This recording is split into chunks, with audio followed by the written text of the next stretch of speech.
അങ്ങനെ ഒരു ഇടവേളയ്ക്ക് ശേഷം നമ്മുടെ സംസ്ഥാനം കേരളം തെരഞ്ഞെടുപ്പിന്റെ വലിയ ചൂടിലേക്ക് നീങ്ങുകയാണ്. കാരണം ഒരു തെരഞ്ഞെടുപ്പല്ല, ഇപ്പോൾ തദ്ദേശ സ്വയംഭരണ സ്ഥാപനങ്ങളിലേക്കുള്ള തെരഞ്ഞെടുപ്പ് വരാൻ പോകുന്നു. അതിനുശേഷം ഏപ്രിൽ മാസമായി കഴിഞ്ഞാൽ നിയമസഭാ തെരഞ്ഞെടുപ്പ് നടക്കാൻ പോകുന്നു. അപ്പോൾ ഞാൻ നേരത്തെ ഈ പുത്തമ്പുലരി ആരംഭിക്കുന്ന ഘട്ടത്തിൽ തന്നെ പറഞ്ഞിരുന്നു, ഈ തെരഞ്ഞെടുപ്പ് ഇത്രത്തോളം ആഘോഷമാക്കുന്ന മറ്റൊരു ജനത ഒരുപക്ഷെ ലോകത്ത് വേറെ കാണത്തില്ല. കാരണം തെരഞ്ഞെടുപ്പ് എന്ന് പറയുന്നത് നമുക്കൊരു ഉത്സവ സീസൺ പോലെയാണ് കേരളത്തിലെ ജനങ്ങളെ സംബന്ധിച്ചിടത്തോളം. അതിനാൽ തദ്ദേശ തെരഞ്ഞെടുപ്പ്, അതിനുശേഷം നിയമസഭാ തെരഞ്ഞെടുപ്പ്, അതിങ്ങനെ അടുത്ത് വരുമ്പോൾ വലിയൊരു ഉത്സവ മാമാങ്കത്തിലേക്ക്, തെരഞ്ഞെടുപ്പ് പോരിലേക്ക് നമ്മുടെ ഈ സംസ്ഥാനം നീങ്ങുകയാണ്. കേരളം തദ്ദേശ പോരിലേക്ക്.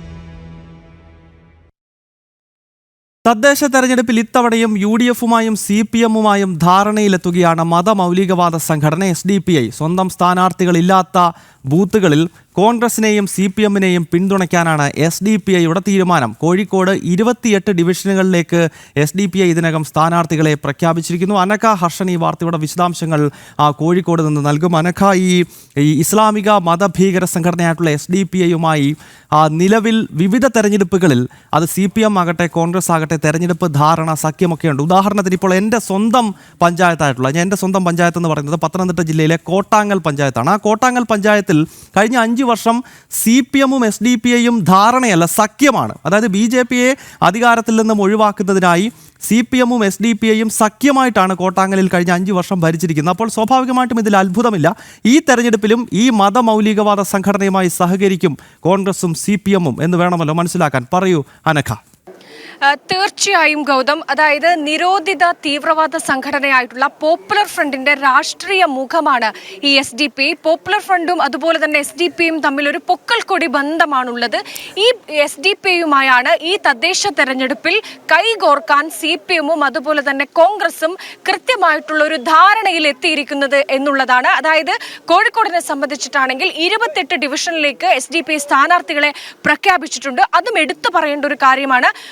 മുൻപൊന്നും തന്നെ SDPIക്ക് ഇത്രയധികം സീറ്റുകളിൽ SDPIയുടെ സ്ഥാനാർത്ഥികൾ മത്സരിച്ചിരുന്നില്ല എന്നുള്ളതാണ്. എന്നാൽ ഇന്ന് കോഴിക്കോട് 28 ഡിവിഷനിലേക്കാണ് SDPI സ്ഥാനാർത്ഥികൾ മത്സരിക്കുന്നത് എന്നുള്ളതാണ്. ഇവിടെയാണ് SDPI മത്സരിക്കാത്ത സ്ഥലങ്ങളിൽ അവിടെ ഈ കോൺഗ്രസുമായും അതുപോലെ തന്നെ CPM-ഉമായും കൃത്യമായ ധാരണയിലെത്തിയിട്ടുണ്ട് എന്നാണ് SDPIയുടെ നേതൃത്വം വ്യക്തമാക്കുന്നത്. മാത്രമല്ല അത് പുറത്തു പറയാൻ അവർക്കൊരു മടിയുമില്ല എന്നുള്ളതാണ്. ഈ കോഴിക്കോട് മാത്രമല്ല, ഈ തദ്ദേശ തെരഞ്ഞെടുപ്പ് നടത്തുന്ന കേരളത്തിലുടനീളം ഇത്തരത്തിലൊരു ധാരണയിൽ SDPI എത്തിയിട്ടുണ്ട് എന്നുള്ളതാണ്. അത് പരസ്യമായി തന്നെ അവർ മാധ്യമങ്ങളോട് പറയുകയും തന്നെ ചെയ്യുന്നുണ്ട് എന്നുള്ളതാണ്. കൃത്യമായി തന്നെ ഒരു രാഷ്ട്രീയം അത് SDPI മുന്നോട്ട് വെക്കുന്നുണ്ട്. മതമൗലിക പ്രസ്ഥാനമാണ് SDPI. അത്തരത്തിലൊരു രാഷ്ട്രീയ പാർട്ടിയുമായാണ് ഇവിടെയുള്ള കോൺഗ്രസും അതുപോലെ തന്നെ CPM-ഉം ധാരണയിൽ എത്തുന്നത് എന്നുള്ളതാണ്. അതായത് ഈ BJP ഒഴികെയുള്ള മറ്റെല്ലാ രാഷ്ട്രീയ പാർട്ടികളുമായി തങ്ങൾ കൈപിടിക്കും, കൈകോർക്കും, തെരഞ്ഞെടുപ്പിൽ അവർക്ക് വേണ്ട എല്ലാ പിന്തുണയും ചെയ്യും, അവർക്ക് വേണ്ടി പ്രവർത്തിക്കും എന്നാണ് ഇത്തരത്തിലൊരു മതഭീകര സംഘടന കൂടിയായിട്ടുള്ള SDPI പൊതുമധ്യത്തിൽ ഇരുന്ന് പറയുന്നത് എന്നുള്ളതാണ്. ഇത് പരസ്യമായി തന്നെ കോൺഗ്രസിന്റെ നേതാക്കളൊക്കെ തന്നെ ഈ വി മുരളീധരൻ അടക്കം ഈ ചോദ്യങ്ങളോട് പ്രതികരിച്ചത്. അങ്ങനെ അവർ പിന്തുണ നൽകുകയാണെങ്കിൽ തങ്ങൾക്കത് തള്ളിക്കളയേണ്ട ആവശ്യം. BJP നേതാവ് ഷോൺ ജോർജ് പറഞ്ഞ ഒരു കാര്യം എത്രത്തോളം വസ്തുതയാണ്. കാരണം നമ്മൾ മാത്രമാണ് ഈ SDPI ഭീകരർക്കെതിരെയുള്ള വാർത്തകൾ ഇങ്ങനെ തുടർച്ചയായി നൽകുന്നത്. ഇവിടെ വലിയ ധാർമ്മികത പ്രസംഗിക്കുന്ന നിരവധി മാധ്യമങ്ങളുണ്ടല്ലോ, അവരെല്ലാം ഈ വാർത്തകൾ മുക്കുകയാണ്. ഇപ്പോൾ ഫ്രഷ് കട്ട് വിഷയവുമായി ബന്ധപ്പെട്ട് തന്നെ അതിൽ SDPIയുടെ റോള് കേരളത്തിലെ എത്ര മാധ്യമങ്ങൾ ചർച്ച ചെയ്തു എന്നൊരു വിഷയം അവിടെ നിൽക്കുന്നു. അപ്പോൾ ഈ SDPI സഖ്യം എന്ന് പറയുന്നതിൽ വലിയ അത്ഭുതമൊന്നും വേണ്ട എന്നാണ് ഷോൺ ജോർജും ചൂണ്ടിക്കാണിക്കുന്നത്. കാരണം അത് കഴിഞ്ഞ തെരഞ്ഞെടുപ്പുകളിലെല്ലാം പ്രകടമാകുന്നതാണ്. അത് തുടരുന്നു എന്ന നിലയിൽ വേണം അതിനെ കാണാൻ അദ്ദേഹം ഓർമ്മപ്പെടുന്നു. അനഘ, കഴിഞ്ഞ കാലങ്ങളിലൊക്കെ ഇത്തരത്തിൽ SDPI അല്ലെങ്കിൽ ജമാഅത്തെ ഇസ്ലാമി പോലുള്ള മതവർഗീയ സംഘടനകൾ അല്ലെങ്കിൽ രാഷ്ട്രീയ പാർട്ടികളുമായൊക്കെ തന്നെ കൈകോർക്കുമ്പോൾ ഈ CPM-നായാലും കോൺഗ്രസിനായാലും അതിനൊക്കെ ഒരു മറയുണ്ടായിരുന്നു. മാധ്യമങ്ങൾ ചോദിക്കുമ്പോൾ പോലും അങ്ങനെയല്ല എന്നവർ പറയുമായിരുന്നു. പരസ്യമായി അത് അംഗീകരിച്ചിരുന്നില്ല. പക്ഷേ കഴിഞ്ഞൊരു കാലഘട്ടത്തിലാണ്, അതായത് ജമാഅത്തെ ഇസ്ലാമിയുമായി തങ്ങൾക്ക് ഒരു ബന്ധവുമില്ല, തങ്ങൾ തെരഞ്ഞെടുപ്പിൽ ജമാഅത്തെ ഇസ്ലാമിയുമായി സഹകരിച്ചിട്ടില്ല എന്നായിരുന്നു മുഖ്യമന്ത്രി പിണറായി വിജയൻ പരസ്യമായി തന്നെ പറഞ്ഞത്. പക്ഷേ അതിന് തൊട്ടടുത്ത ദിവസം ജമാഅത്തെ ഇസ്ലാമിയുടെ നേതാവ് മാധ്യമങ്ങൾക്ക് മുന്നിൽ വന്നിരുന്നു പറയുന്നു, താൻ ഗസ്റ്റ് ഹൗസിൽ പോയി മുഖ്യമന്ത്രിയെ കണ്ടിട്ടുണ്ട്, തെരഞ്ഞെടുപ്പിൽ ധാരണയുണ്ടാക്കിയിട്ടുണ്ട് എന്ന് പരസ്യമായി അതിന്റെ തെളിവുകളടക്കം തന്റെ കൈവശമുണ്ട് എന്നതടക്കമുള്ള കാര്യങ്ങൾ പറഞ്ഞുകൊണ്ട് പൊതുമധ്യത്തിൽ ഇവർ പറയുന്ന ഈ കാര്യങ്ങളൊക്കെ തന്നെ തുറന്നു കാണിക്കുന്ന ഒരു സാഹചര്യം ഉണ്ടായിരുന്നു. അതിനുശേഷം പിന്നീട് ഇങ്ങോട്ട് ഒരു രാഷ്ട്രീയ പാർട്ടികൾ, അതായത് കോൺഗ്രസിനും BJP ഒഴികെയുള്ള മറ്റെല്ലാ രാഷ്ട്രീയ പാർട്ടികൾക്കും ഇത്തരത്തിൽ മതവർഗീയ സംഘടനകളുമായി ഈ 4 വോട്ടിന് വേണ്ടി അവർക്കൊപ്പം കൈപിടിക്കാൻ അവരോടൊപ്പം ചേരാൻ ഒരു മടിയും ഇവരാരും തന്നെ കാണിക്കുന്നില്ല എന്നുള്ളതാണ്. പരസ്യമായി തന്നെ ഇപ്പോൾ ആ രീതിയിൽ തന്നെ മുന്നോട്ട് പോവുകയാണ് SDPI എന്ന ഈ സംഘടന. അതായത് നമുക്കറിയാം, ഈ നിരോധിച്ച പോപ്പുലർ ഫ്രണ്ട് എന്ന തീവ്ര സംഘടന, ആ സംഘടനയുടെ രാഷ്ട്രീയ മുഖമാണ് SDPI. അവരും അതേ രീതിയിലുള്ള പ്രവർത്തനം, അതായത് ഈ കേരളത്തെയും ഭാരതത്തെയും ഒക്കെ ഇസ്ലാമിക രാജ്യമാക്കുക എന്നൊരൊറ്റ ലക്ഷ്യത്തിൽ പ്രവർത്തിക്കുന്ന സംഘടനയാണ് SDPI. അവർക്ക് ഒരു മുഖം മാത്രമേ ഉള്ളൂ, അത് പോപ്പുലർ ഫ്രണ്ടിന്റെ അതേ മുഖമാണ് എന്നാണ് ഉയരുന്ന ആരോപണം. അങ്ങനെയൊക്കെയുള്ള ഒരു രാഷ്ട്രീയ പാർട്ടിയാണ് SDPI. അവരുമായാണ് ഒരു മടിയുമില്ലാതെ എല്ലാ തെരഞ്ഞെടുപ്പിലും കോൺഗ്രസും CPM-ഉം ഒരു മടിയുമില്ലാതെ അവരുമായി കൈകോർക്കുന്നത് എന്നുള്ളതാണ്. കേരളത്തിലെ രാഷ്ട്രീയ സാഹചര്യം അത് ഈ രീതിയിൽ മാറിപ്പോയിരിക്കുന്നു എന്ന് കൂടി നമുക്ക് മനസ്സിലാക്കേണ്ടതുണ്ട്. അതായത് 4 വോട്ടിന് വേണ്ടി ആർക്കൊപ്പം ചേരും, ആർക്കൊപ്പം കൈകൊടുക്കും എന്ന രീതിയിലേക്ക് കേരളത്തിലെ രാഷ്ട്രീയ സാഹചര്യം മാറിയിരിക്കുന്നു എന്നുള്ളതാണ്. ഇത് കൃത്യമായി തന്നെ പൊതുസമൂഹം ചിന്തിക്കേണ്ട, ചർച്ച ചെയ്യേണ്ട ഒരു വിഷയമാണ്. മാത്രമല്ല, ഈ SDPI എത്രത്തോളം അത്യന്തം അപകടകരമാണ് എന്ന് നമ്മൾ ഫ്രഷ് കട്ട് സമരത്തിൽ കണ്ടതാണ്. ഏകപക്ഷീയമായി ഒരു ഫാക്ടറിയിൽ കയറി ആ ഫാക്ടറി തീയിട്ട് കരിക്കാൻ ഒരു മടിയും കേരളത്തിലെ ഇത്രയധികമുള്ള ഈ സമൂഹത്തിൽ നിന്നുകൊണ്ട് അവർക്ക് ഒരു മടിയുമില്ലെങ്കിൽ നാളെ അവർ എന്തും ചെയ്യാൻ മടിക്കാത്തവരായി ഉയർന്നു വരും എന്നുള്ളതാണ്. അതുകൊണ്ട് തന്നെയാണ് അവർക്ക് രാഷ്ട്രീയ മേഖലയിൽ കൂടി അവരുടേതായ ഒരു ഇടം ഉറപ്പിക്കേണ്ടതുണ്ട്, ഒരു സ്ഥാനം നേടിയെടുക്കേണ്ടതുണ്ട്. അധികാരമുണ്ടെങ്കിൽ എന്തും ചെയ്യാൻ തങ്ങൾക്ക് കഴിയുമെന്ന ബോധ്യം SDPIക്കുണ്ട്. അതുകൊണ്ട് തന്നെയാണ് ഇവർ ഈ കോൺഗ്രസുമായും CPM-ഉമായും ഇത്തരത്തിലൊരു ചങ്ങാത്തത്തിലേക്ക് തുടരെ പോകുന്നത്.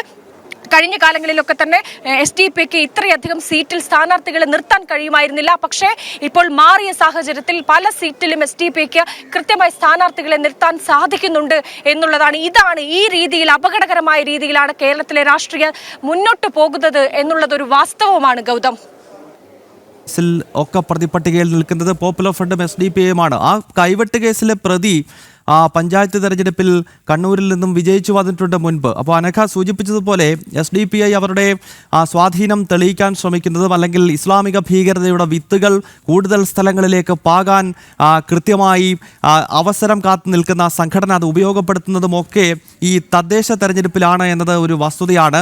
അങ്ങനെ ഒരു ഭീകര സംഘടന അവരുടെ സ്വാധീനം തെളിയിക്കുവാൻ ശ്രമിക്കുമ്പോൾ അതിന് പിന്തുണ കേരളത്തിലെ 2 പ്രബല പിന്തുണ പാർട്ടികൾ നൽകുന്നുവെന്ന് മാത്രമല്ല, ഇവരുമായി സഖ്യമുണ്ടാക്കാൻ ശ്രമിക്കുന്നുവെന്ന് പറയുന്നത് എത്രത്തോളം ഗൗരവമുള്ള വിഷയമാണ് അനഘ?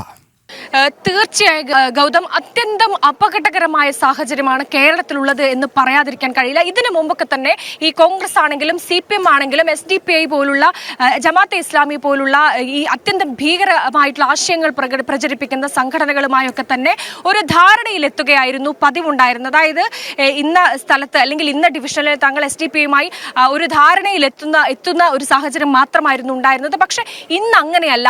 SDPIക്ക് കൃത്യമായിട്ടുള്ള ഒരിതുണ്ട്. അതായത് തങ്ങൾ ഒരുമിച്ചാണ് മത്സരിക്കുന്നത് എന്നാണ്. CPM-ഉം അതുപോലെ കോൺഗ്രസും SDPIയും ഒരുമിച്ച് തോൾ ചേർന്നാണ് മത്സരിക്കുന്നത് എന്നുള്ളതാണ്. CPM-ന്റെ കൊടിയിലേക്ക് ഇനി SDPIയുടെ കൊടി പോലും എത്തുന്ന സാഹചര്യം അധികം വൈകാതെ നമുക്ക് കേരള സമൂഹത്തിൽ കാണാൻ സാധിക്കും.